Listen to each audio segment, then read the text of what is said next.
Welcome to our channel. Today we how to log into your Adobe InDesign account. Easy guide step by step clearly. First, make sure your computer is connected to a stable internet connection. Open Adobe InDesign from your desktop shortcut or from the Start menu on Windows. If you are on Mac, open InDesign from the Applications folder or Launchpad. Wait for the InDesign splash screen to load completely.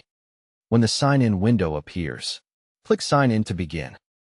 If you do not see a sign-in window, go to Help and select Sign In from the top menu. In the browser or built-in login page, type your Adobe email address carefully. Click Continue to move to the password screen.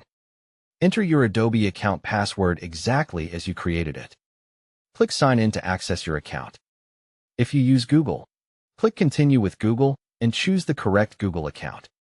If you use Apple, click Continue with Apple and complete the Apple sign-in steps. If you use Facebook, click Continue with Facebook and confirm your login details.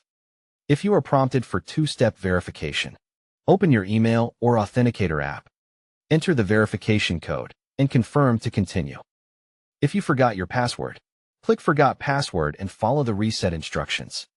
Create a new strong password and return to the InDesign sign-in page.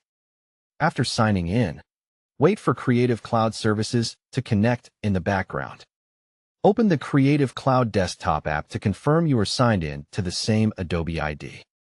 In Creative Cloud, check your profile name in the top corner to verify your account. Go back to InDesign and click Create New to start a project.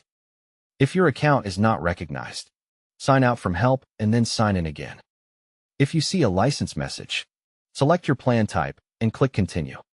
If InDesign asks for a trial or subscription, choose the correct option for your account. Make sure the date and time on your device are correct to avoid login errors. Update InDesign and the Creative Cloud app if the sign-in process keeps failing. Restart your computer and try signing in once more if the issue continues. If the problem still happens, visit Adobe Account Settings in your browser to check access. Don't forget to like this video and subscribe to our channel for more step-by-step tech guides.